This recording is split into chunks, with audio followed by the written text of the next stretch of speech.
Hello friend, नमस्कार। स्वागत है आपका हमारे यूट्यूब चैनल सरकारी ज्ञान पॉइंट में। दोस्तों, आज का हमारा सेशन बहुत ही इम्पोर्टेंट होने वाला है। ये इम्पोर्टेंट उन छात्रों के लिए है जो आगामी अध्यापक भर्ती परीक्षा हेतु तैयारी कर रहे हैं। शिक्षक भर्ती जो भी है, सीटेट हो, रीट हो, चाहे केवीएस वाली हो या फिर फर्स्ट ग्रेड सेकंड ग्रेड, सब में दोस्तों ये टॉपिक बहुत ही इम्पोर्टेंट है। आज हम इस टॉपिक के important question with previous year पेपरों को देखते हुए ये क्वेश्चन आपके साथ बहुत इम्पोर्टेंट लाए गए हैं। ये दोस्तों क्वेश्चन है वो एनईपी 2020 यानी नई शिक्षा नीति 2020 पर आधारित है। आज हम इस वीडियो में देखेंगे कि एनईपी 2020 से किस प्रकार के क्वेश्चन बन सकते हैं और आगे आने वाली भर्तियों में किस प्रकार के क्वेश्चन है वो आने की संभावना होती है। तो दोस्तों हम स्टार्ट करते हैं अपना वीडियो। तो दोस्तों हमारा फर्स्ट क्वेश्चन है वो है कि नई शिक्षा नीति 2020 का मुख्य फोकस नहीं है। इसमें से दोस्तों अपने को बताना है कि नई शिक्षा नीति 2020 का दोस्तों है वो मुख्य फोकस नहीं है। दोस्तों इसमें बताना है दोस्तों नहीं है।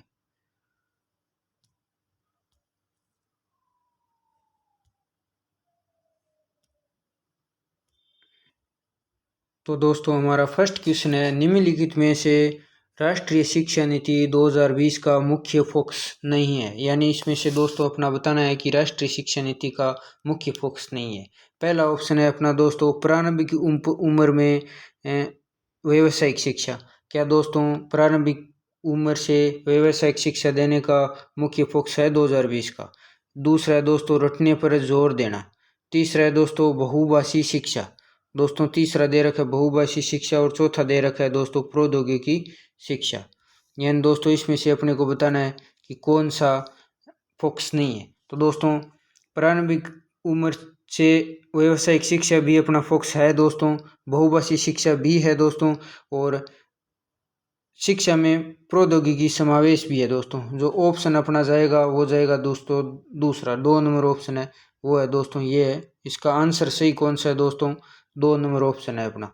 2 नंबर ऑप्शन यानी रटने पर जोर है वो नहीं है दोस्तों। ये रटने पर जोर शिक्षा नीति है वो नहीं देती है दोस्तों, ठीक है। बहुभाषी शिक्षा दोस्तों बताई जाए तो बहुभाषी शिक्षा का मतलब ये है कि दोस्तों प्रथम प्रारंभिक स्टेज है ये दोस्तों है मातृभाषा में बात करती है दोस्तों। प्रारंभिक स्टेज यानी कक्षा 5 तक है वो दोस्तों कौन किसकी बात करती है, 5 कक्षा तक वो मातृभाषा की बात करती है। और दोस्तों उसके बाद है कक्षा 8 या 9 तक दोस्तों ये हो एक वो त्रिभाषा पर डिपेंड है दोस्तों। ये अपनी शिक्षा नीति है, नई शिक्षा नीति है वो दोस्तों त्रिभाषा पर डिपेंड है। यानी कि प्रारंभिक शिक्षा वो मातृभाषा में दो, उसके बाद है वो छात्र को दोस्तों है दो कोई भी इंडियन भाषा एक इंडियन भाषा जो संविधान में है वो एक मातृभाषा और एक है वो विदेशी भाषा में आप शिक्षण करवा सकते दोस्तों। तो दूसरा हमारा है वो क्वेश्चन है राष्ट्रीय शिक्षा नीति 2020 के तहत ऑनलाइन शिक्षा के तहत कौन सी पहल शुरू की गई है। स्वयं दोस्तों, दूसरा ऑप्शन है दीक्षा, तीसरा ऑप्शन है राष्ट्रीय शैक्षिक प्रौद्योगिकी मंच और चौथा है उपरोक्त सभी। यानी दोस्तों इसमें से अपने को बताना है कि एनईपी 2020 के तहत ऑनलाइन शिक्षा को बढ़ावा देने की कौन कौन सी पहल चालू की। तो स्वयं भी चालू की गई है दोस्तों। स्वयं के तहत आप दोस्तों है वो घर बैठे ऑनलाइन है वो कोर्स कर सकते हो। दीक्षा है दोस्तों वो कक्षा 1 से 12 तक के ऑनलाइन प्लेटफॉर्म है दोस्तों। कोई भी कक्षा 1 से 12 तक कोई भी कक्षा आप यूट्यूब पर और दीक्षा ऐप पर जाकर देख सकते हो दोस्तों।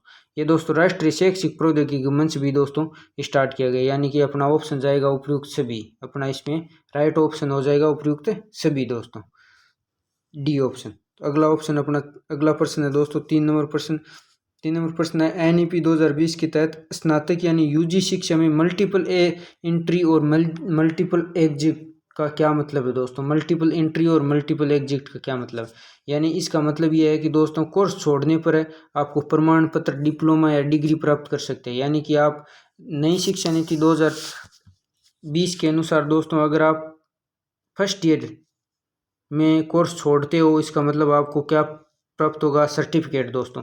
अगर आप सेकेंड ईयर में कोर्स छोड़ रहे हो तो इसमें दोस्तों आपको डिप्लोमा प्राप्त हो जाएगा दोस्तों। अगर आप थर्ड ईयर में कोर्स छोड़ रहे हो, यूजी का थर्ड ईयर में कोर्स, तो आपको इसमें क्या प्राप्त हो जाएगा दोस्तों? डिग्री। और अगर आप दोस्तों फोर्थ यानी 4 साल का कोर्स कर रहे हो तो आपको रिसर्च की दोस्तों है वो उपलब्धि मिल जाएगी। यानी कि इसमें अलग अलग दिखाया गया कि अगर आप फर्स्ट साल कोर्स एडमिशन लेकर छोड़ रहे हो तो आपको सर्टिफिकेट मिल जाएगा, सेकेंड साल में आपको डिप्लोमा मिल जाएगा, थर्ड साल में आपको डिग्री मिल जाएगी, और चौथे साल में दोस्तों आपको क्या मिल जाएगा? रिसर्च यानी पीएचडी रिसर्च की उपाधि है वो आपको मिल जाएगी। तो ये दोस्तों एक बहुत ही अच्छा इसमें पहल है 2020 की शिक्षा के लिए, मल्टीपल एंट्री और मल्टीपल एग्जिट का दोस्तों यूजी में। अगला क्वेश्चन है दोस्तों अपना, नई शिक्षा नीति 2020 के बारे में सही नहीं है दोस्तों। इसमें निम्न ऑप्शनों में अपने को बताना है कि इसमें से सही नहीं है। यानी कि शिक्षा की देख रेख कौन सा नियामक निकाय करेगा, ये बताना है कि शिक्षक का देख रेख कौन सा नियामक बोर्ड यानी बोर्ड करेगा। तो इसमें दोस्तों शिक्षक के लिए एनसीटी बनाया गया दोस्तों, शिक्षक शिक्षा के लिए एनसीटी बनाया गया। और राष्ट्रीय शिक्षा नीति 2020 के तहत 100% सकल नामांकन अनुपात GER यानी ग्रोस इनरोलमेंट रेशियो दोस्तों 2030 तक अपने को 100% है वो करना है दोस्तों। यानी कि ड्रॉप आउट छात्रों को अपने को दोस्तों है 2030 तक है वो ड्रॉप आउट छात्रों को दोस्तों 2030 तक सभी को स्कूल में नामांकन करवाना है दोस्तों। ये दोस्तों एक बहुत ही अच्छी पहल है, ये भी दोस्तों अपना है दोस्तों। दूसरा 2 नंबर ऑप्शन भी अपना क्या हो जाएगा? सही हो जाएगा दोस्तों। यानी कि पहला भी सही है, दूसरा भी सही है दोस्तों। तीसरा क्या दे रखे? नीति आयोग राष्ट्रीय शिक्षा नीति 2020 कौन सी सिफारिश पर है, यानी कोठरी आयोग की सिफारिश पर है या नहीं? ये दोस्तों अपने आपको कमेंट करके बताना है कि कोठरी आयोग की सिफारिश पर है या फिर अदर कौन सी सिफारिश पर है। और तीसरा है दोस्तों, राष्ट्रीय शिक्षा नीति के तहत प्रस्तावित जीडीपी यानी कि राष्ट्रीय शिक्षा नीति 2030 में जीडीपी का कितना प्रतिशत है वो एजुकेशन पर खर्च करवाएगा? तो दोस्तों 6% है वो जीडीपी का, 6% जीडीपी का दोस्तों है वो एजुकेशन पर दोस्तों है वो खर्च करवाएगा एनईपी 2020 के अनुसार दोस्तों। यानी कि अपने ऑप्शन इसमें सही नहीं कौन सा हो जाएगा? तीसरा दोस्तों है वो अपना ऑप्शन इसमें सही नहीं है, यानी ये तीसरा ऑप्शन अपना उत्तर हो जाएगा इस प्रश्न के अनुसार। और ये दोस्तों है राष्ट्रीय शिक्षा नीति 2020 की सिफारिश किसने की थी? तो ये दोस्तों है कोठरी आयोग नहीं है दोस्तों,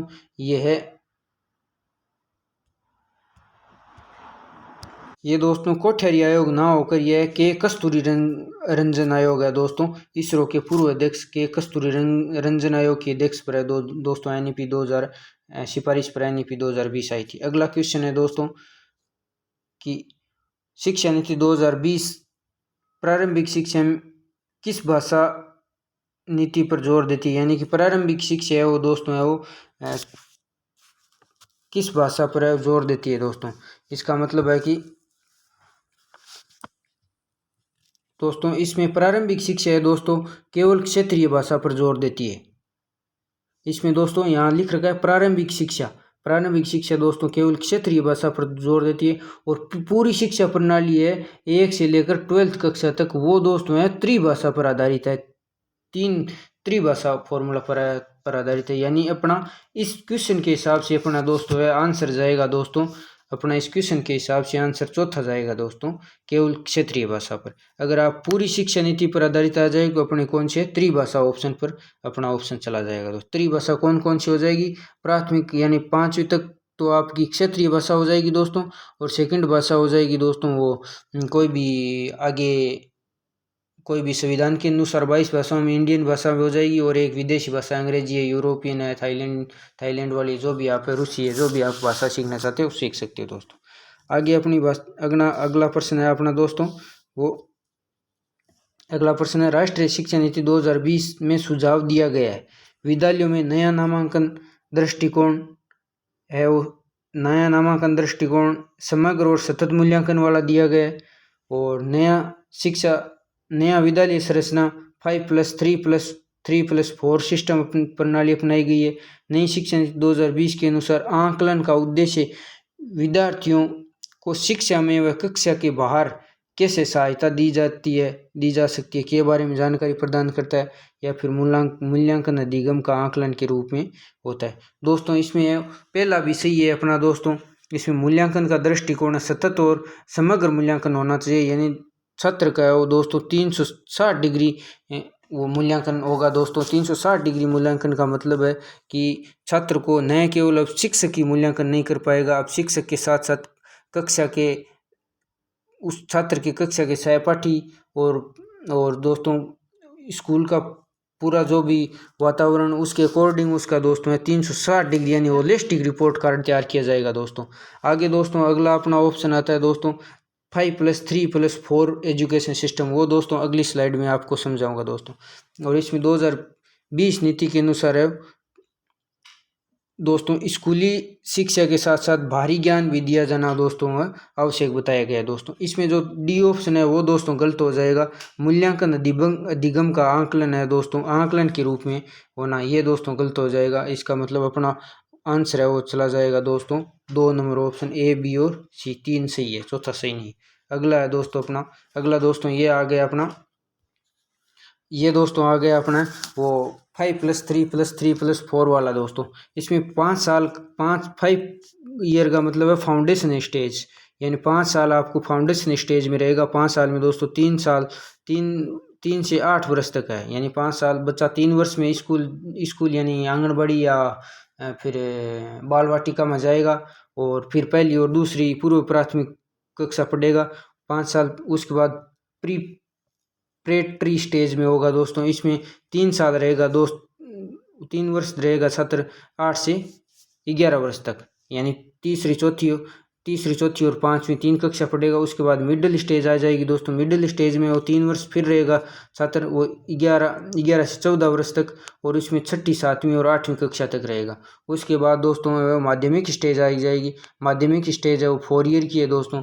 4 ईयर में 14 से 18 वर्ष तक बच्चा रहेगा, उसमें 9वीं 10वीं और 11वीं कक्षा 11वीं 12वीं पढ़ेगा दोस्तों। इसमें दोस्तों अलग अलग इसमें दर्शाया गया दोस्तों कि अपने को पहले 5 वर्ष है, उसमें दोस्तों 3 साल है वो बच्चा 3 साल बच्चा है वो प्री प्राइमरी स्कूल या फिर आंगनबाड़ी या बाल वाटिका में जाएगा। उसके बाद पहली और दूसरी और पूर्व प्राथमिक कक्षा में दोस्तों वो जाएगा। पहली दोस्तों जो 3 साल है बाल वाटिका में, वो दोस्तों उसको बच्चे को है अनौपचारिक शिक्षा दी जाएगी दोस्तों, और उसके बाद है दोस्तों अनौपचारिक शिक्षा दी जाएगी, यानी कि 3 साल बच्चे को क्या है खेल के माध्यम से थोड़ा बहुत सिखाना है और अनौपचारिक शिक्षा देनी है। उसके बाद दोस्तों 5वीं तक दोस्तों पता ही है कि मातृभाषा में छात्र को शिक्षा देनी है। उसके बाद दोस्तों 6ठी कक्षा से है आप है वो दोस्तों व्यावसायिक शिक्षा प्रारंभ कर दी जाएगी दोस्तों। 6ठी कक्षा से आप कोई भी है वो व्यावसायिक शिक्षा प्रारंभ कर दी जाएगी। आपको जिस भी व्यवसाय में या फिर जिस भी फील्ड में आपको इंटरेस्ट है वो आप 6ठी कक्षा से स्टार्ट कर सकते हो। 9वीं कक्षा से दोस्तों है वो माध्यमिक स्टेज से आप दोस्तों है वो सब्जेक्ट चुनने की आज़ादी मिल जाएगी दोस्तों। आप अब दोस्तों 11वीं 12वीं में आप संकाय अलग अलग होते थे, पर नई शिक्षा नीति के अनुसार है दोस्तों 9वीं कक्षा से आए आप सब्जेक्ट चुन सकते हो। अगला दोस्तों प्रश्न है अपना, राष्ट्रीय शिक्षा नीति 2020 प्रस्तावित नहीं करती है दोस्तों। राष्ट्रीय शिक्षा नीति 2020 नहीं प्रस्तावित, इसमें दोस्तों नहीं वाला है वो प्रश्न आपको हाईलाइट कर लेना है एग्जाम में दोस्तों। शिक्षार्थी स्वायत्त से शिक्षा निर्देशन की ओर, निष्क्रिय अधिगम से प्रयोगात्मक अनुभविक अधिगम की ओर, परंपरागत शिक्षा प्रणाली से आधुनिक डिजिटल तकनीकी के साथ और अलग अलग ढांचे के साथ स्थान पर समान व समावेशी शिक्षा। तो दोस्तों इसमें बताना है कि क्या नहीं है दोस्तों। इसमें दोस्तों ये भी सही है दोस्तों, निष्क्रिय अधिगम से प्रयोगात्मक अनुभविक अधिगम, यानी कि दोस्तों प्रयोग के द्वारा करके सीख। NEP 2020 में दोस्तों प्रयोग करके दोस्तों सीखने पर अधिक जोर दिया गया है। परंपरागत शिक्षा प्रणाली से आधुनिक यानी डिजिटल शिक्षा की ओर, यानी दोस्तों NEP 2020 है वो ये कह रही है कि आपको परंपरागत यानी सांस्कृतिक शिक्षा के साथ जुड़कर आपको डिजिटल शिक्षा को ग्रहण करना है दोस्तों। और डी ऑप्शन में अलग अलग ढांचे के स्थान पर एक। दोस्तों इसमें यह बताया गया कि स्टेट की अलग नहीं होगी, केंद्र की अलग नहीं, अलग अलग स्टेटों की शिक्षा प्रणाली अलग अलग नहीं होगी, सभी स्टेटों की शिक्षा प्रणाली दोस्तों एक होगी और समावेशी शिक्षा और समान शिक्षा होगी। दोस्तों इसका मतलब 2 विषय, 3 विषय, 4 विषय। गलत ऑप्शन कौन सा है अपना? शिक्षार्थी स्वायत्त शिक्षा, यानी कि इसमें दोस्तों इसका मतलब है कि शिक्षक केंद्र नहीं होगा दोस्तों, वो बाल केंद्रित अध्ययन होगा दोस्तों। ठीक है दोस्तों, अगला ऑप्शन है अपना स्कूल रेडिनेंस प्रोग्राम क्या है दोस्तों? स्कूल रेडिनेंस प्रोग्राम क्या है? स्कूल रेडिनेंस दोस्तों प्रोग्राम है कक्षा 1 में प्रवेश करने वाले बच्चों को औपचारिक शिक्षा के लिए तैयार करना। दोस्तों आपको पहले भी बता दिया गया था कि 3 साल यानी आंगनबाड़ी या बाल वाटिका केंद्र में दोस्तों बच्चे को कौन सी दी जाएगी? अनौपचारिक शिक्षा दी जाएगी दोस्तों, अनौपचारिक शिक्षा दी जाएगी, अनौपचारिक शिक्षा दी जाएगी। पर जैसे ही दोस्तों प्रथम स्टेज में यानी फर्स्ट क्लास में आएगा दोस्तों, तो उसको है औपचारिक शिक्षा दी जाएगी। तो औपचारिक और अनौपचारिक के बीच दोस्तों समायोजन के लिए दोस्तों ये स्कूल रेजिडेंस प्रोग्राम चलाया गया। ये दोस्तों कितने टाइम का होगा दोस्तों?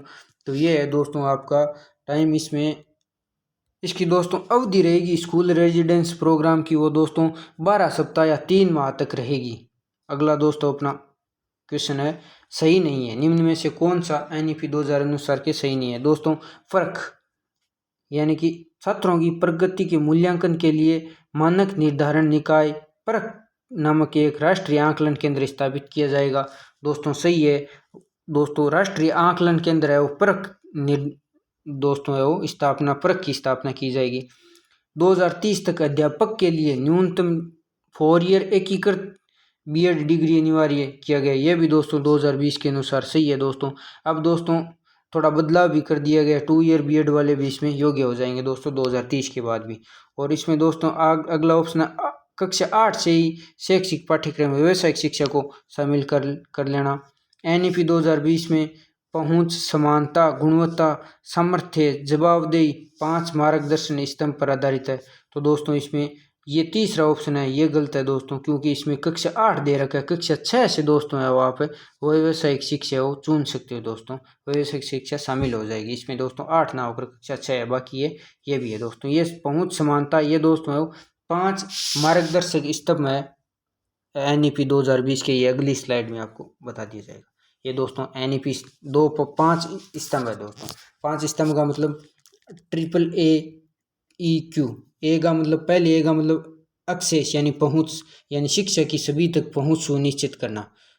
दूसरे ए का मतलब है अफोर्डेबिलिटी, वहनीयता यानी किफ़ायती, यानी कि एक मूल्य निर्धारण होगा दोस्तों। कोई भी प्राइवेट स्कूल मनमानी मर्जी से फीस नहीं ले सकेगी, इस प्रकार का नियम बनाया जाएगा। उसके बाद अकाउंटेबिलिटी, उत्तरदायित्व, यानी का शिक्षक के प्रति वो सभी का उत्तरदायित्व होगा। सरकार है वो सभी को शिक्षा 100% शिक्षा देने का क्या उत्तरदायित्व लेगी दोस्तों। आगे इक्वलिटी, समानता लाई जाएगी शिक्षा में दोस्तों। गुणवत्ता, क्वालिटी पूर्ण शिक्षा प्रदान की जाएगी दोस्तों। ये दोस्तों 5 है वो महत्वपूर्ण है, वो मार्गदर्शक है दोस्तों एनईपी 2020 के। आगे दोस्तों प्रश्न है एनईपी 2020 में कितने वर्षों तक मुक्त और अनिवार्य शिक्षा प्रदान करने का प्रावधान है? इसमें दोस्तों अपने को बताना है 3 से 18 वर्ष, 6 से 18 वर्ष, 6 से 14 वर्ष, 3 से 14 वर्ष। दोस्तों बताना है कि कितने वर्ष तक है वो दोस्तों ऑप्शन है अपना 3 से 18 वर्ष दोस्तों। 3 से 18 वर्ष पहला ऑप्शन क्या है दोस्तों? सही है, 3 से 18 वर्ष तक मुक्त और अनिवार्य शिक्षा प्रदान करने का प्रावधान करती है एनईपी 2020। अगला क्वेश्चन है दोस्तों नवीनतम शिक्षा नीति लागू कब हुई थी? ये बताना है कि नवीनतम शिक्षा नीति लागू कब हुई थी।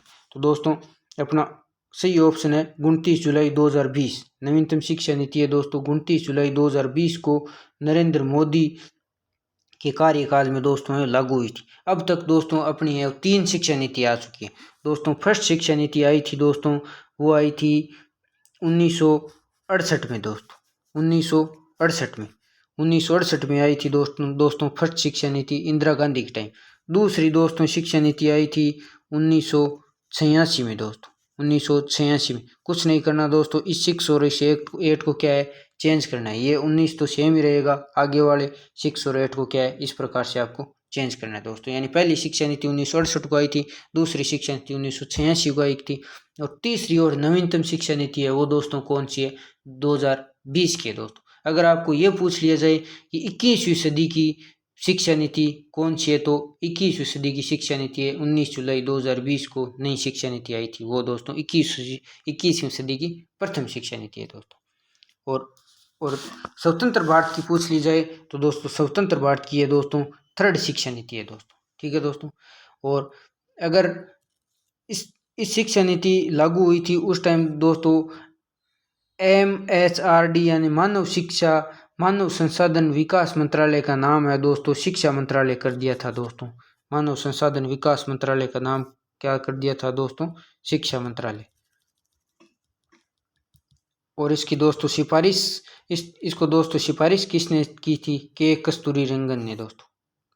आगे दोस्तों अगला क्वेश्चन है अपना, सार्थक क्या है दोस्तों।